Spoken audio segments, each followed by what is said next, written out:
Jana Ward. I am presenting today on how to become a barrister in the UK and in the Bahamas. Background about me, I am a Bahamian citizen, um, but I did my legal studies in the United Kingdom, more specifically England, and I am a lawyer.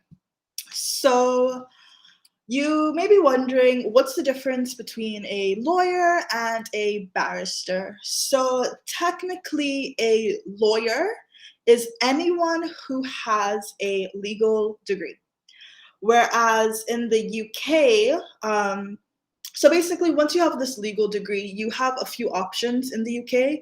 You can stay in the legal academic phase and you can write journal articles, or you can criticize and analyze the law, or you can go and practice the actual legal skills. And in the UK, you split those skills into two categories. So you have barristers, who are lawyers that go into the courtroom, they advocate on behalf of their clients, and they run cases in the courtroom. And you have solicitors, which is another category, and they tend to deal with matters outside of the courtroom, such as making contracts and wills and just working more in an office outside of the courtroom. So in the UK, there are generally 6 stages to becoming a barrister. The first is the academic stage. The second is joining an inn. The third is vocational training. The fourth is the call to the bar. The fifth is pupillage, and the sixth is tenancy. I'm going to walk you through all of these stages, and I'm going to let you know about my experiences and how far I've come thus far. After that, I will talk about the transition to the Bahamian bar, and I'll get into that later. So the first stage is the academic stage. When you go to university outside of high school or secondary school, and you start your undergraduate degree, and you do undertake a law course, at the end of that course, if you are successful, you will be awarded a law degree. That law degree is called an LLB. To obtain that, you would have learned a lot about the different parts of the law. So, for example, what is a crime, the elements of a crime, what is a contract, the elements of a contract, and you learn how to criticize the law, analyze the law, and learn actually what the law is just at face value. I went to the University of Buckingham in England, and I got my LLB there. Um, at the academic stage, so if you want to be a lawyer and you want to go on to be a barrister or solicitor, I find that the academic stage is very, very important at understanding what it is that you want to do. And that's because, one, for example, to be a well, actually, firstly, there are different classifications of degrees, and I have it here on the presentation. You have first class, upper second, lower second, and I have the GPA equivalents next to them. If you get anything under an upper second, you cannot go on to bar school or being a barrister. So it's good to know ahead of time that that's your goal, and you will work towards achieving the grades needed to become a barrister. Not only that, the jurisdiction that you want to work in is going to be very important. So jurisdiction is just the area that the law applies to, the country, the territory.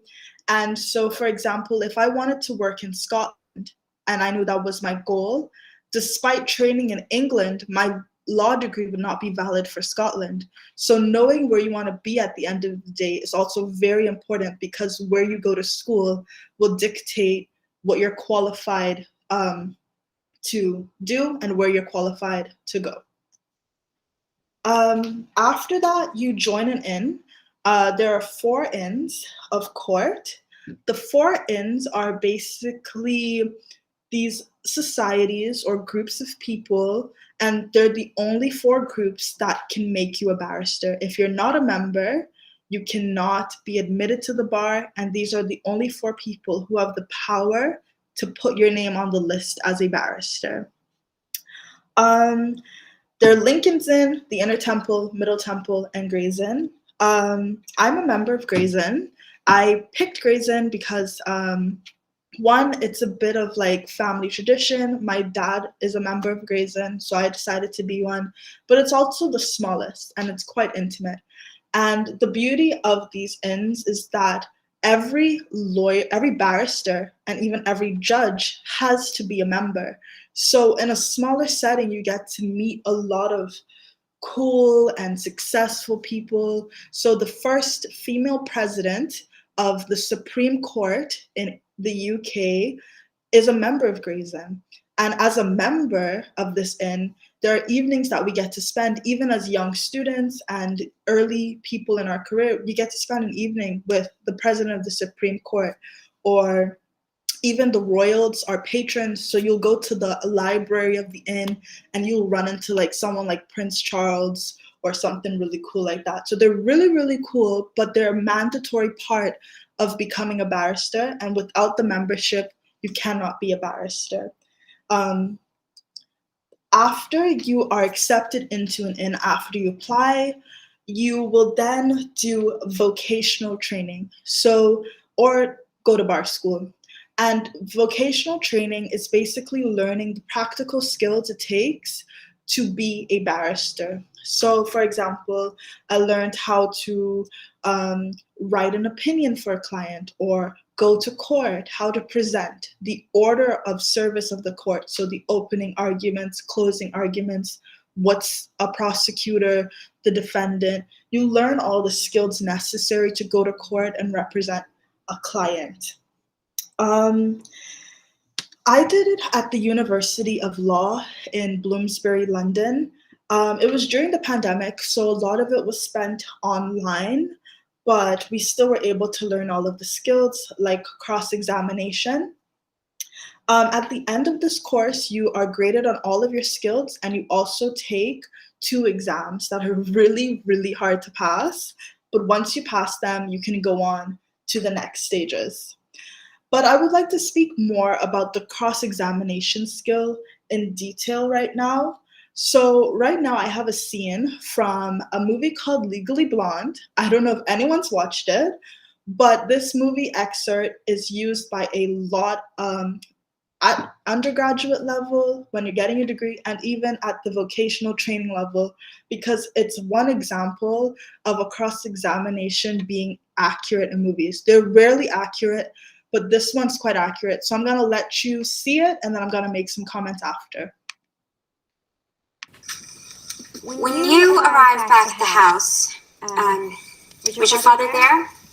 Not that I saw, but like I said, I went straight upstairs to take a shower.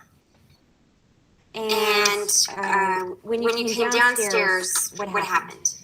I saw Brooke standing over his body, drenched in his blood.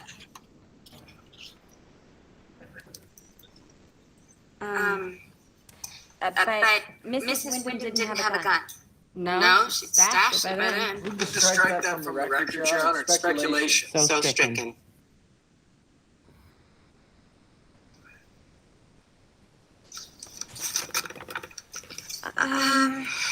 Miss Wyndham, did you hear a shot fired? No, I was in the shower. Okay. So, sometime in the 20 minutes that you were in the shower, your father was shot. I guess. Your father was shot while you were in the shower, but you didn't hear the shot because you were in the shower? Yes. I was washing my hair. Where's she going with this? Have a little faith, Jana.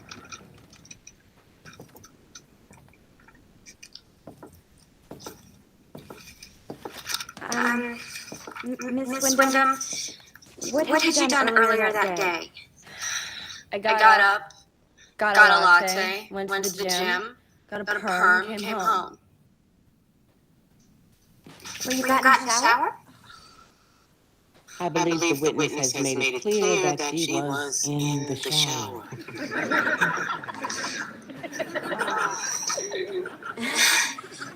Yes, Your Honor. This window. Had you ever gotten a perm before? Yes? How many would you say? 2 a year since I was 12. You do the math. You know, a girl in my sorority, Tracy Marcinko, got a perm once. We all tried to talk her out of it. Girls weren't a good look for her. She didn't have her blood structure. But thankfully, that same day, she entered the Beta Delta Pi wet t-shirt contest where she was completely hosed down from head to toe. Objection! Why is this relevant? Oh, I have a point, I promise. Then make it. Yes. Chutney, why is it that Tracy Marcinko's curls were ruined when she got hosed down? Because they got wet? Exactly. Because isn't it the first cardinal rule of perm maintenance that you're forbidden to wet your hair for at least 24 hours after getting a perm, at the risk of deactivating the ammonium thioglycolate? Yes. And wouldn't somebody who's had, say, 30 perms before in their life be well aware of this rule? And if in fact you weren't washing your hair, as I suspect you weren't because your curls are still intact, wouldn't you have heard the gunshot? And if in fact you had heard the gunshot, Brooke Wyndham wouldn't have had time to hide the gun before you got downstairs, which would mean that you would have had to have found Mrs. Wyndham with a gun in her hand to make your story plausible. Isn't that right? She's my age. Did she tell you that? How would you feel if your father married someone who was your age? You, however, had time to hide the gun, didn't you, Chutney? After you shot your father. I didn't mean to shoot him. I thought it was you who walked through the door.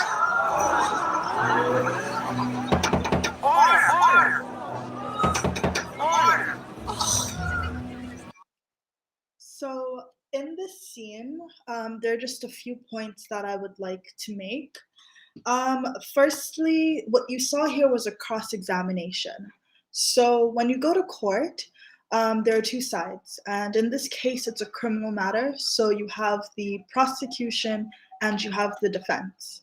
So each side has witnesses, and each side questions their own witness. Once they're done putting their evidence into the court via testimony or speaking, the other side has a chance to then come and ask them questions about what they've just said and really try their hardest to undermine everything that person has said in order to make their side of the case more plausible, if that makes sense.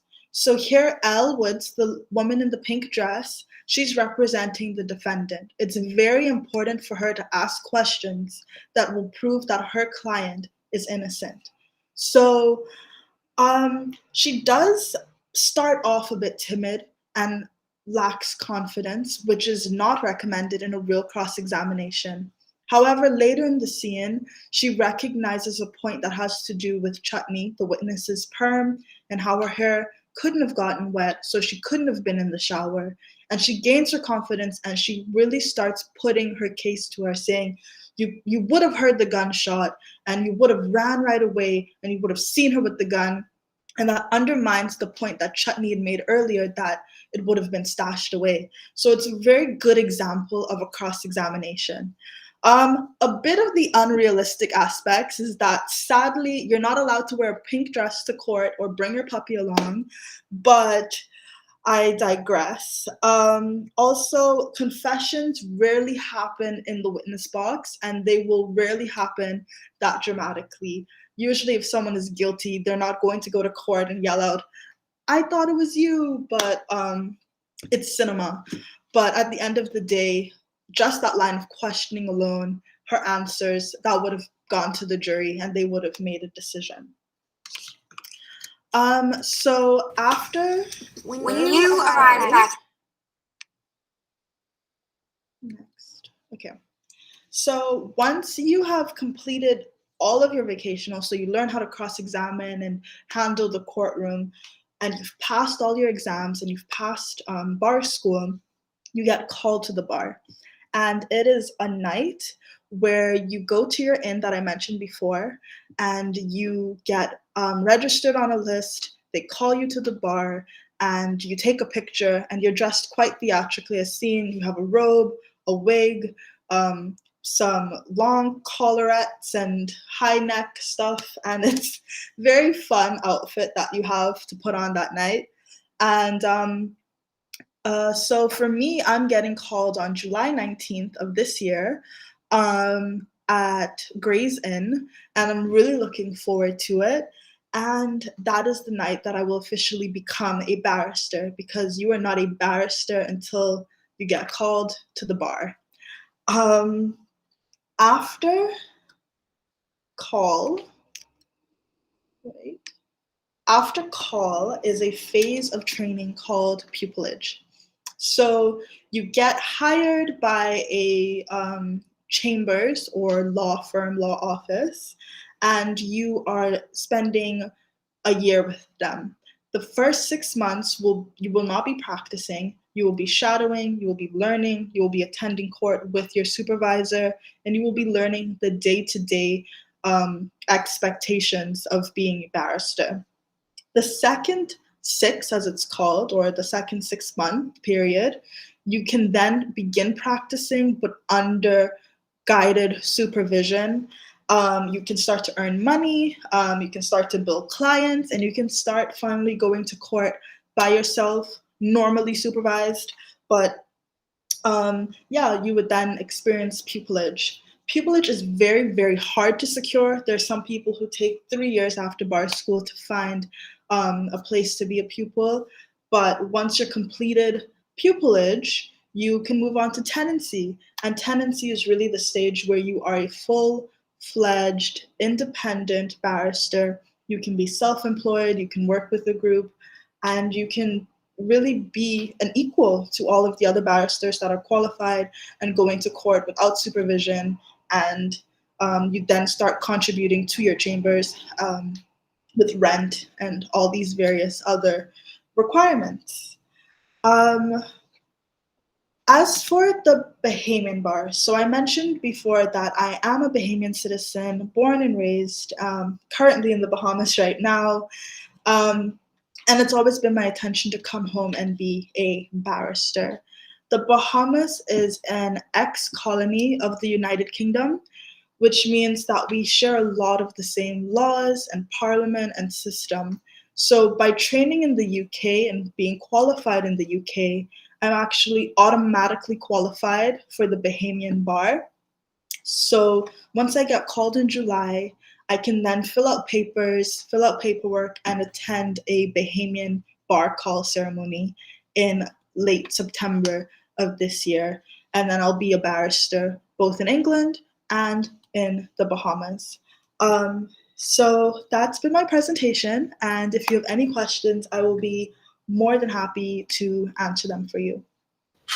Awesome. All right, no, we do have a few hands that have gone up, so we'll start with Lisbeth. What's your question? Do you have to wear a wig to be a barrister? Actually, you used to. A lot of people actually hate the wigs. Let me see if I can pull up the pic. It's not really like, it's like this kind of wig. It's not like a fun looking wig. It's kind of, a lot of people don't like to wear that wig. So you can opt out of it. In the Bahamas, it's mandatory to wear at your call ceremony.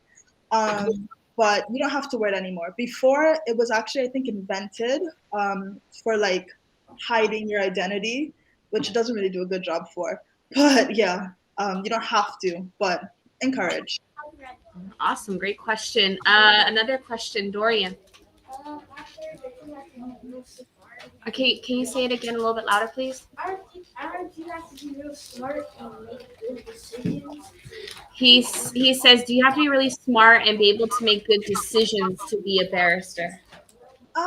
You know, you have to be able to make good decisions because you have to think on your feet. When you're in court, you're gonna have things coming at you, and you have to be able to formulate like or make up sentences and arguments that are requires you to think deeply. You don't have to be the smartest. Like, I don't know if it's good to say, I didn't get the highest grades in like math class, but you have to be able to think deeply and be able to think. You have to think. Thinking's more important than anything else, I think, in this career.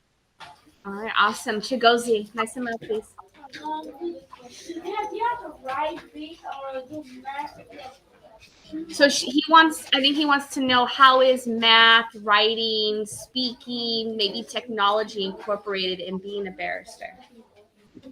As for speaking, you have to be confident as a barrister, because like I said before, you can be a legal scholar, you can be a solicitor that works in the office, but being a barrister, you have to speak. Your job, you're called an advocacy. Your whole point is to speak on the behalf of someone else in court. So you have to be confident with speaking. Writing, the same. You have to write drafts and you have to write opinions and you have to have good spelling. Math, I have not used math. I must admit, maybe for billing, making sure you get the right amount of money and clients pay you on time. But I haven't done any math in these last 5 years, I'd say. Anything other than simple Awesome. addition. Great question. Let's go with Miss Amanda. Can you say that again? Huh? Oh, she wants to know, what was your first day like on the job?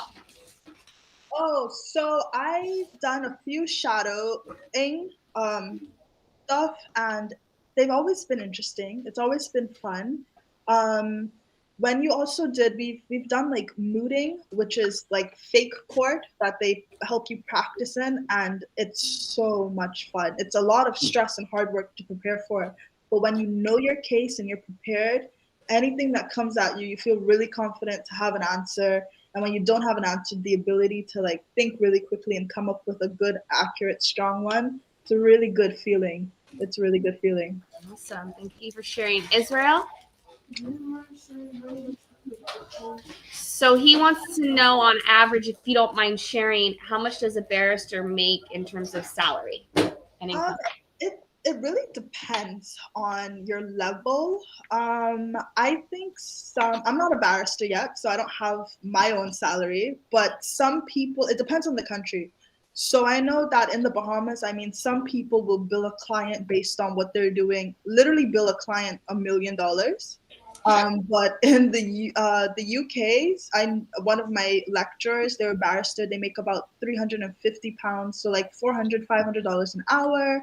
It depends on your level, how much in demand you are, and how qualified you are. Really. Okay, that's a great. A lot of them are very piqued by hearing that. Okay, let's go with Josephine. Do you have to work with So she wants to know what teamwork is like and working with others on the job. What is that like? You have to be a good team player because you'll have like legal secretaries, assistants. You have to talk to the other side. Like, despite what movies show, you have to talk to the other side a lot, and you have to reach agreements and disclose a lot of your own information. So being a team player is really, really, really important. And actually, a lot of law cases have to happen before. Like, you should do this thing called settlement. So you try to settle your cases before they even make it to court. So being able to agree and talk is very important. Awesome. Thanks for sharing that, Sophia. what is the best funniest thing about you? So she wants to know, what is the best part of your job, and then maybe what's your least favorite about it so far. I think the best part is, like I was saying a bit earlier, it's a job where you are genuinely helping someone. It's not a job, although you make money selfishly, everything you do is actually helping someone's life be better or help them resolve an issue. So it's really good from like the community service aspect. The hard part is it takes a lot of time, effort, energy, and reading. It isn't fun. It's fun to present. It's fun to be at the very end and know what you want to say, but it's not fun researching and trying to figure it all out and make sense of a very complex situation sometimes. Awesome. I definitely love hearing that your job entails researching, because we do a lot of that in our class. So it's awesome that you share that with them. Miss Ashley, do you have a question? Go ahead. Speak up a little bit more, please. Okay, so I know you talked a little bit about your dad, I guess, is a barrister. So she wants to know what influenced you. So maybe you might want to share a little bit more about that. Yeah, so in high school, I actually wanted to be a doctor. but I wasn't getting really the grades in chemistry that I needed. So I started to reconsider everything and looked at my strengths. And at the time, I was like head girl. I was given a lot of speeches. I was doing MUN, and I loved human rights. I loved volunteering. I loved doing things with the United Nations, and I was good at writing essays and arguments. So I saw that human rights law or being a human rights lawyer was a job, and I said that's what I want to do. And so I made sure even through university to pick human rights courses and extras to make myself better in that field. Awesome. Thank you for sharing that. Taylor, question? Um, like, like, what other things do you do in your job? So I know you probably listed a lot of different aspects of your job, but he wants to know, is there any other duties or things that are a part of your job that maybe you have not shared yet? I guess there are like duties like being confidential, like you have to keep everything you do between you and your client a secret. You have to be ethical. You do a lot of writing. A lot of people, even though you're speaking a lot as a barrister, you do a lot of writing. So there's a lot of writing and things like that. And you work a lot with a solicitor because they usually are the first person that a client contacts, not a barrister, but a solicitor. Okay, awesome. I think we maybe have time for one more question, Ms. Charlie. I think she answered that question about teamwork earlier. Is there another question, Chigozi? Say that again? Oh, yeah. So I know she kind of answered that, but they wanted to clarify how long have you been a barrister? But I know you mentioned that you're working towards that. Yeah, Correct? I'm working towards it. So this summer. Okay, so yeah, this summer she'll have her a license to be a barrister. All right. Any other questions for our speaker, Miss Ada Mary? How was the first day? I think she shared that she hasn't had a first day just yet, but that it has been interesting. Right. Any other questions? Okay. Lastly, Dorian. What do you have a level that says you can judge or the mayor? Wait, can you say that again? She said it was a level, so is there a level that you can be a judge or a mayor? Oh, so he wants to know if you can at some point become a judge after being a barrister, or if there's levels that you can continue on. Yeah, there are levels. There are a lot of barristers that go on to be judges. I think you have to do obviously more training to get into. It's called the judiciary, where judges are. You have to do a few more training for that. But usually, after years as a barrister, a lot of people take the next step and learn how to become a judge, and then they work their way up that way. Awesome. All right. Well, we thank you so much for your time and sharing all of this wonderful information about your career. Can we give her a silent cheer and a thank you? Thank Thank Thank you you so much. so much. We appreciate your time. Thank you. Thank Bye. you. Bye.